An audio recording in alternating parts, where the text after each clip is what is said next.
just to say hello and welcome to you this morning. Thanks for taking the time to consider a pretty important question. And on behalf of the Zacharias Trust that Paul introduced quickly, I just really want to extend our very best wishes to you and a message of peace. We hope that your family and you yourself have been well and healthy during this time, and that all of the disruption that we've seen all across the world has not been too detrimental to you. But I'm sure some people on the call have been ill. Some people have family members who have been ill, and there's all sorts of disruption. So I just want to make it really clear right at the outset that those are all things that we acknowledge and approach this subject with humility, a sense of solemnity, a real seriousness of everything that's happened in our world. It's quite difficult to know exactly where to make sense of it all, and I'm going to suggest a few thoughts throughout the talk. But one of the things which is important just to say is at the end we'll have a period of Q&A. Paul, is it right that we type our questions into the chat box to you? Is that the way? Yes, please. Yes, if everyone would do that as Andy's speaking, and I'll pick them out and I'll ask those questions as best I can on behalf of everybody. Very good. So we'll come to that at the end. It is difficult to know where to make a beginning on this question of, we've already seen that it's not exactly a post-corona world. I was listening to Radio 5 this morning and some of the lockdown measures in Leicester that have been re-put in place. It seems like some extra measures might need to be put down in Blackburn. So it's not even as if our whole country has moved out from it, but at the same time, we're hearing that the government has agreed to a review of its response to coronavirus. So we're kind of looking forward as we're looking back. It's kind of strange disillusionment that we've seen on all sides. And we've seen economic devastation, we've seen illness everywhere. But on the upside, we've seen some things that's a little bit of optimism about who we are as a group of people in our society by our willingness to shield the vulnerable. And it seems that we care so much more for human life than maybe we thought that we might have in advance of all of this. And from the point of view of the Christian worldview and the Christian society that is putting this series of talks on, it's a very good thing to do to ask where God might be in the middle of all of this. It's probably the case that coronavirus is not so much an event in history, it's more like a history-making event. And in the same way that we refer to the world as pre and post the world wars, pre and post things like the Berlin Wall, pre and post things like 9/11, I would guess that we'll probably refer to the world as pre and post COVID-19. And for all of the suffering and devastation that we've seen, there might also be some people on the call today who would say, actually, this period of lockdown, even though it's led to ghost cities and offices being completely empty and entire industries and companies collapsing, somehow we have felt that we've been in a place where we've been able to rest and almost be cocooned. And for many people, there's a sense in which lockdown has brought some more focus on what's most important in life. What are the perspectives that I'm taking on all of this? How do I want to live differently as a result of everything that's happened in my life and in the world? That is, of course, admittedly a very fortunate experience, but it is a legitimate one. This thing has affected all sorts of people in all sorts of different ways. And so with that note of the deep, deep complexity of the situation, and almost like a tapestry, we're looking at a tapestry which has got terrible brown, dark patches in some corners, really ugly colors. But in other places in this tapestry, there are slightly brighter colors and even things woven through that seem to be like silver linings. It's difficult to know what to make of that big picture. And one of the big questions to think about right at the outset is whether or not there is actually any coherence to that big picture, whether or not there is any meaning, whether even the premise of the talk, making sense of a post-corona world, is actually a legitimate enterprise. Is there any sense to be made? The question at the heart of it all is, how are we going to live differently as individuals? How are we going to live differently as a society? It seems that everything we've seen, it almost feels like something about our souls depends on us resolving to live a little bit differently after this. And I put out a tweet it was about 10 days ago, asking that exact question. How do people think we'll live differently as a society? And how do you think you might live differently as an individual in the wake of coronavirus? And it was very, very interesting to see some of the trends in the way that people responded to that tweet. There seemed to be an awful lot of agreement about some of the beautiful things we've seen about our response, particularly the relationality that we've seen, particularly the solidarity that many of our communities and industries have shown in wanting to come together and work towards that sort of idea of the collective goods. So an awful lot of praise for that solidarity, but what seemed to be on the other side of the way that people responded to this tweet was saying, but I'm scared that we won't live like this afterwards, that we'll go back to our own ways, we'll forget everything that's happened, and it'll fade off into the distant past and will not really be changed. And out of the 30 people that did respond, only 2 or 3 people actually included the part about what they as individuals might do differently, which is just an interesting thing to pick up on. But if we are then looking at this big tapestry, let's use the metaphor of a tapestry. Brown patches, horrible things in parts of it, brighter colors there, silver linings interwoven. And we've got the question of what does all of this mean? What is the bigger picture telling us? And we need to start with the possibility of there being no meaning at all. That is got to be dealt with as a legitimate question, because we need to have some kind of story that we think our lives is part of, some kind of way of rationalizing all of these different things that have come to our senses and come to our attention, come to our conscience.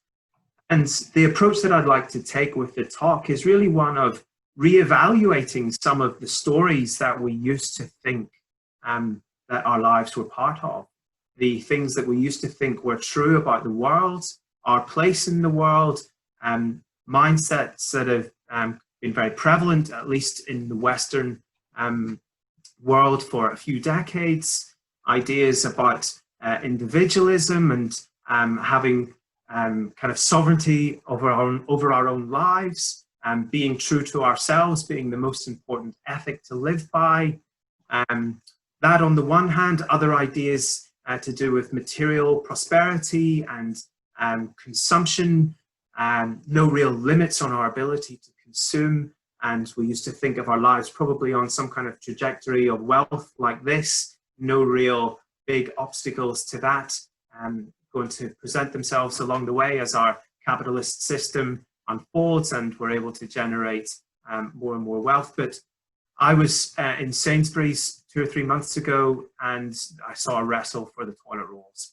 And I think that myth of ever-growing material prosperity is at least worth questioning. And if we don't do it through the lens of coronavirus, in the long run, the lens of the need to tackle climate change is going to present the same question. So these are some of the stories that we ought to just think about. Are they true? Were they ever true? If they need to be changed, or our ideas about what's really true about the stories of our lives, what might a better story be? Is there any meaning? Is there any story which seems to make sense of the things that we're looking at? Now, to deal with the possibility that there is no meaning, that seems to be a fairly obvious conclusion for many people. Right now, many people would like to take this as perfect evidence for a conclusion in favor of atheism, for example, of there being really no meaning to this universe, to our lives. It seems like such an obvious conclusion because the existence of a loving God seems just so incompatible with the suffering that we've seen all around due to this coronavirus pandemic. And one of the most interesting trends across Europe has been rocketing sales, especially in France and Italy, countries most affected by the virus. And towards the beginning of summer, April, May, they had their peaks slightly before we did here in the UK. Rocketing sales of the book The Plague by Albert Camus, which is very, very interesting. And we can see exactly why that book would rocket in its sales, because the subject matter of that book concerns precisely the search for meaning in a life without God in the context of a deadly plague. It's like the perfect book written for the perfect time. And sorry that Camus not alive to collect his royalty revenues on the sales of that. He would have enjoyed that very much. And what do we have in this book? Camus' reflections on how we would search for meaning in the context of a deadly plague if God was not part of the picture. Well, one of the things which the plague, La Peste en français, one of the things that that book revolves around is a conversation between a doctor by the name of Rieux and a man called Taru. So let me sort of bring you to this conversation between the Dr. Rieux, who is doing all that he can to alleviate the pain and the suffering around him. He's working all the hours, he's doing everything he can. He'd be very well positioned among the superstars of our NHS over the past few months. But Rieux, unfortunately, begins to feel a little bit disillusioned. And so he's having a conversation with his friend Taru, and he says to Taru, it would just be better if we refused to believe in God. We need to struggle with all of our might against death without raising our eyes towards heaven, where God sits in silence. So Rieux, in his disillusionment, is wondering how to make sense of this without God in the picture. And Taru responds and says, what's right at the heart of that question is, do you understand what you're really saying? If you really believe that God is not there, that he's silent in heaven, do you know what the plague will represent for you despite all of your amazing efforts? And Rieux says, yes, a never-ending defeat. Rieux is correct to say that if there is no God, then all coronavirus represents is a never-ending defeat. Because if it is a universe of time and matter and chance, then our complaints make no sense, because there's no one to complain to and nothing in the universe that ultimately cares. It's just wrong. So in that context, it would be right to say that there is no meaning to coronavirus. It would represent the random mutation of another virus, like the millions of other viruses that randomly mutate in any given day. It's just bad luck that this particular one devastated the world. In the game of cosmic roulette, humanity's played loads of hands, won most of the time, but it lost this one.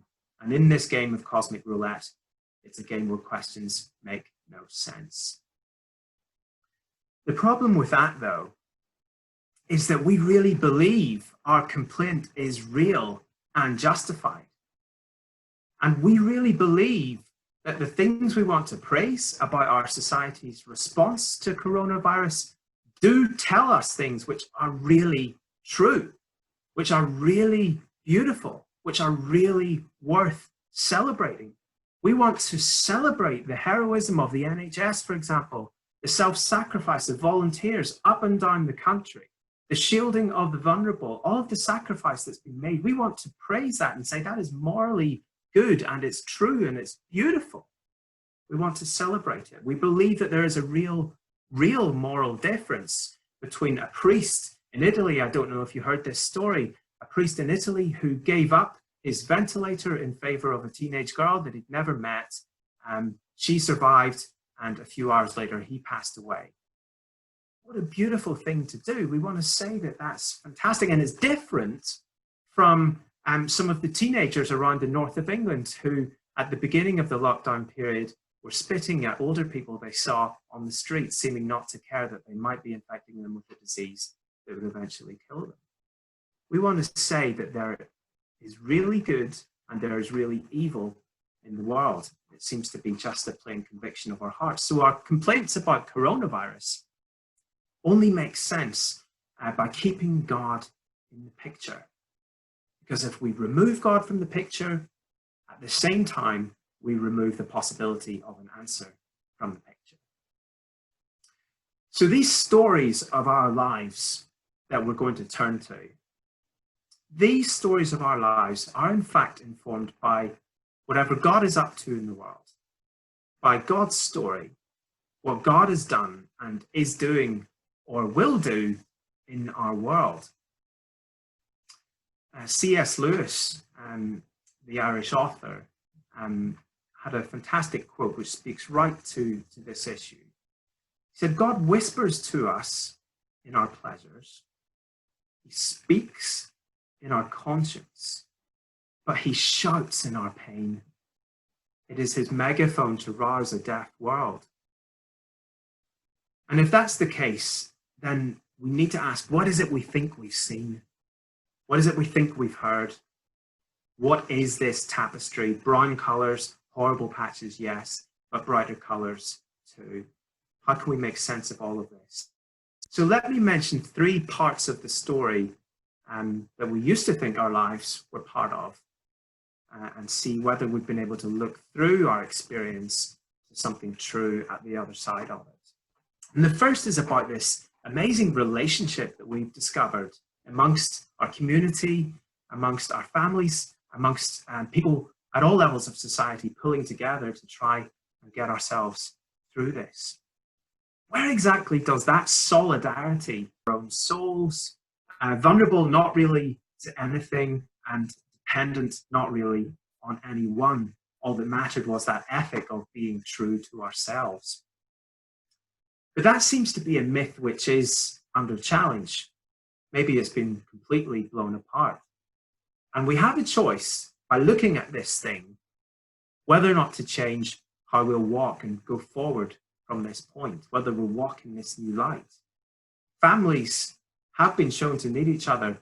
Is it a good time to consider being reconciled to someone in your family? Communities have been shown to need each other. People in different parts of the economy have been shown to need each other. Will we value ourselves and how we relate to each other differently as a result of this?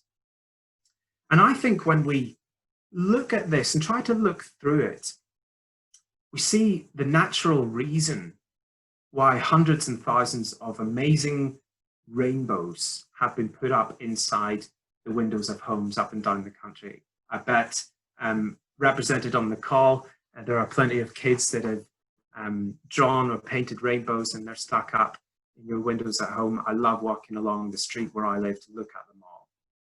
I think we're starting to see the natural reason behind why we want to respond in that kind of way, because when we realize our dependence, we want to say thank you to the people that hold us up. It's good to say thank you to the NHS. Thank you to the Ministry of Defence for the ways that you continually contribute to our national service. But if we keep on looking on further, what do we see? What is being brought into focus? The first rainbow put in the sky was actually by God, as a reminder of his faithfulness to us. And this relationship that our story is starting to bring back into focus seems to be at the heart of the world. And from the Christian perspective, we'd say that that makes an awful lot of sense, because relationship is in the heart of God. Relationship's at the heart of the world because relationship is in the heart of God. And there's a completeness to our lives when we walk in relationship with him, when we say thank you to him for the ways that he holds us up. Another area to think about in terms of the stories of our lives relates to this issue of prosperity that I mentioned. whether that is something that could do with a little bit of a tweak in how we understand whether or not we should think there are or could be constraints in our consumption in that lovely looking trajectory of ever increasing wealth in this country and in our society. And recalling that we were wrestling over toilet rolls in Sainsbury's not very long ago. What does that tell us if we really, really look at it? Well, it tells us that we are more fragile than maybe we want to admit. We've been reminded of our fragility, and coronavirus has put to pay this myth of materialism, letting us see that the deep fabric, the deep tapestry of our universe is not material, it's actually moral. And it's just within a month or so, I believe, I hope my dates aren't off too much, but within a month of the third anniversary of the Grenfell Tower tragedy in London. 3 years ago that occurred, and it felt a little bit like some of the ways coronavirus makes us feel when we look at an unequivocal tragedy and disaster that occurs in our time, and we wonder, what should we respond with? How can we live differently? How can we not be the same after seeing this?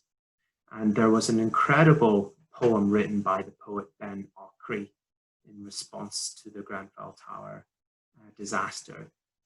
It's on YouTube. If you have 10 minutes later this afternoon, it would be well worth looking that poem up just to listen to it in its entirety. And what Ben Okri does is use the cladding that was on the side of that building as a metaphor for the cladding which exists in many of our lives, certainly as a society and perhaps in our individual lives too. So let me give you just a little section of that poem using the metaphor of the cladding on that building as a metaphor for our lives. That's the story of our times. Make it pretty on the outside, but a death trap on the inside. Make the hollow sound nice, make the empty look nice. That's all they'll see, how it looks, how it sounds, not how it really is unseen. But if you really look at it, you can see it. If you really listen, you can hear it. You've got to look beneath the cladding. There's cladding everywhere. Political cladding, economic cladding, the intellectual cladding. Things that look good but have no center, have no heart, only moral padding. They say the words, but the words are hollow. They make the gestures, and the gestures are shallow. Their bodies come to the burnt tower, but their souls don't follow.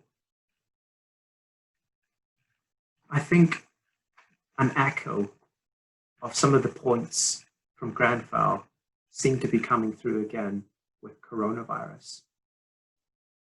Has God seemed closer to you or further from you? What have you thought about God during this time? Would you even go as far as saying he might have spoken to you? I don't know. Do you, like me, actually, live a life with quite a lot of moral cladding most of the time? Culturally, I'm tempted to say that the answer to that question is yes. And as individuals, I find myself in the struggle of really wanting to be loved and accepted by the people around me, projecting an image of the person that I think they want me to be or who I think I'd like them to think that I am, all because I want to be loved and accepted by my friends, my colleagues, my family. And to the extent that I'm loved on that basis, I'm afraid that with that cladding up, it's not true love because they don't know me for who I really am deep down inside. They don't know what I'm really, really like when all has been taken down. And that is the beautiful thing about God's love, that God knows us, loves us deep down what we're really like, and he does choose to continue loving us. We're acceptable to him. So we can say thank you to God, and we can also say pleas to God. God, help me to live differently. Help me to be more clean on the inside, to pick up Ben Ockley's words. And we can have a life which is transformed by the power of that love. The third and final piece of the story, which might be coming into focus as a real priority for reflection by our society and what we think about it as individuals, is to do with justice. And we have seen that question reverberate through coronavirus and the way that we have structured our response to that, and the issuing of levels of public debt that exceed the debt which existed at the time of the Second World War. And things like the furlough scheme and the way that we have propped up our way of life are fantastic and needed, but eventually the price of those things needs to be paid, and it may not necessarily be all of us on this call. It may well be the next generation and our children that have to live with the weight of that debt. And it seems to be a question of justice potentially between the generations, admittedly, though it's a bit of a kind of an amorphous, nebulous, difficult to quite put your finger on where that justice is and how it should be defined. That's there, but staring us much more clearly in the face is the issues of justice coming from the BAME community and the disproportionate impact that coronavirus seems to have had on those communities and on communities of poverty.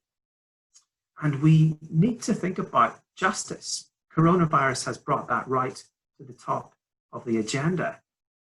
Maybe before all this, we used to think that justice was a sort of sophisticated appeal to some idea of government, some ideological description of what a perfect government would do or is or ought to be, where these rights that we want to live by and preserve for one another are created by the government and taken away by the government as we refine and kind of hone in on the perfect ideas and make sure that these perfect ideas are reflected in public policy without corruption. And of course, justice will always include that. The government is a mediator for a way for us to proceed as a society. But I wonder if we keep on looking at that and look on further through, whether we are starting to see the need for a story which talks about justice in a better way than even of the best human institutions will ever be capable of. What is it that we are longing for in this question? We're longing for a story that regards and hears the worth of every person and the pain of every person, and there's been something that's been done about it. The cry of every heart has become known. A story which talks about justice in the context of relationship, which recognizes moral fabric at the deep, profound level of the universe and of reality, and which also speaks of hope. And that's what brings me to placing my hope as a Christian in God's story and the things that God has done for this world and will do for this world.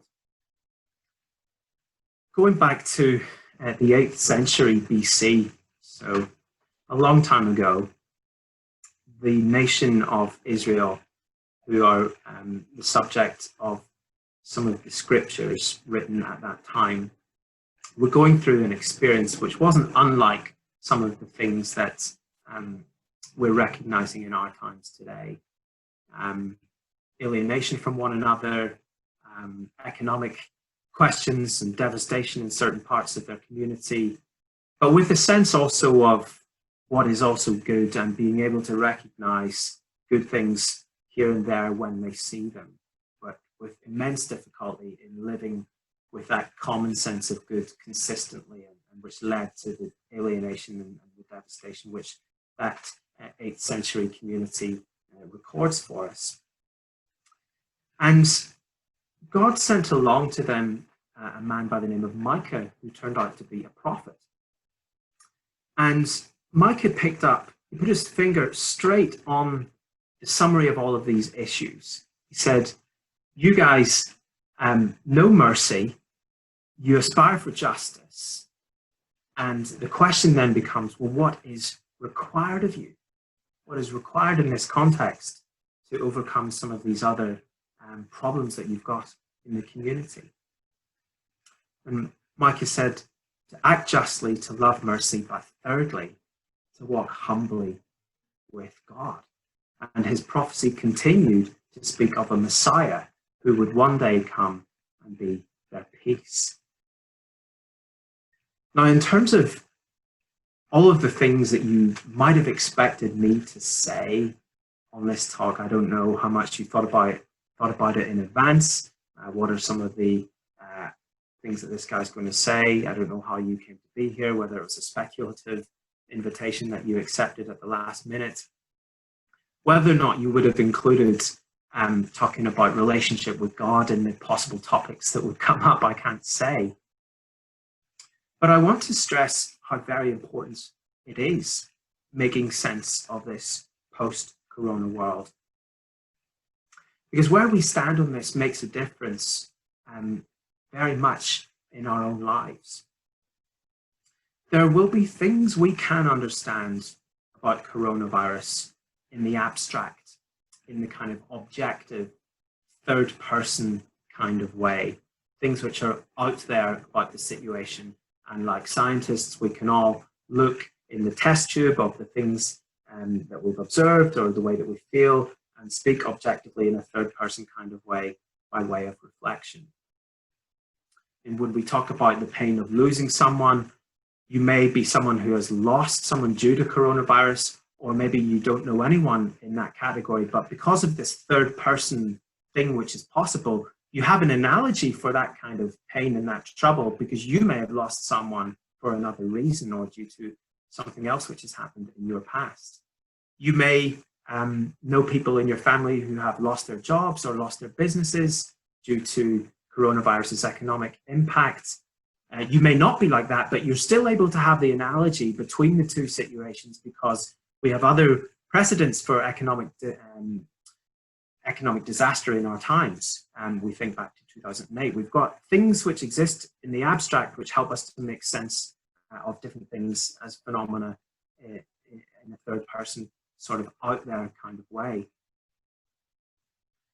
But there will always and forever be an aspect of coronavirus which is much closer to home and which defies explanation in that third person kind of way. And these are the really deep personal senses of loss, deep and personal senses of alienation that have occurred, of truly lost dreams, truly lost desires of our heart, which only we can know about.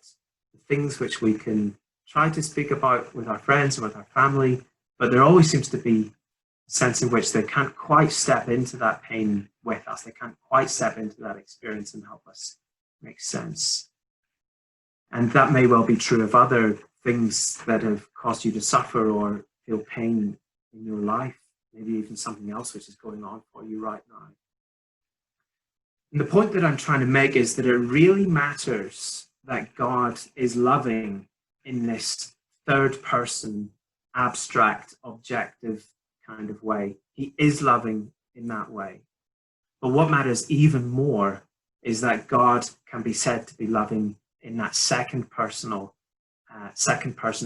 personal kind of way, in that felt relationship, in that more direct sense of him loving us, not just loving the world, but loving you and loving me. If that were true, then we would have the potential for a much rounder, complete, satisfying answer. Not just that God loves, but that God loves us. In other words, is there a story which makes sense of the big picture of the tapestry? And equally, is there a story that makes sense of our lives? And this offer of relationship with God is to step into that true story, and that our pain is not the end. Because no matter our experiences in this life, they're latent with a promise that all we see and all the things that are not all the things that will one day be. Coronavirus, as we've said, is certainly a history-making event. But the biggest history-making event of them all actually has been the death and resurrection of Jesus Christ 2,000 years ago. hit the Messiah that Micah prophesied some 800 years previously. And I find it really moving that in the context of a disease which attacks people's lungs, the ultimate cause of Jesus' death on that cross would have been suffocation. But then that historical reality of his resurrection, pointing through and beyond that pain and that suffering, that alienation, to there being the grounds for real hope in our lives. So we come all the way back to looking at that tapestry, and we've heard what the approach to meaning might be from the perspective of someone like Camus, who says that God must be in lockdown in heaven, he's sitting in silence, he's not doing anything, he's not there. But in fact, exactly the opposite is true. God has not stayed in heaven or sat in silence. And at the cross, we see the ultimate evidence of his love, of his power, of his mercy, and of his justice, all coming together in one perfect expression. We're looking at that then and have the invitation of what we'll do by way of response. An invitation to take down the moral cladding of our lives, to have a think about the story we used to think our lives were part of, and whether or not there's an element in which a relationship with God might bring more clarity and explanation than we originally thought that it might do. Now that I can see that time is ebbed away, so I'll just draw some stumps there and make sure that we leave plenty of time for questions. Thank you all so much for your kind attention, and I hope that I've said something that will be in the least bit useful to you.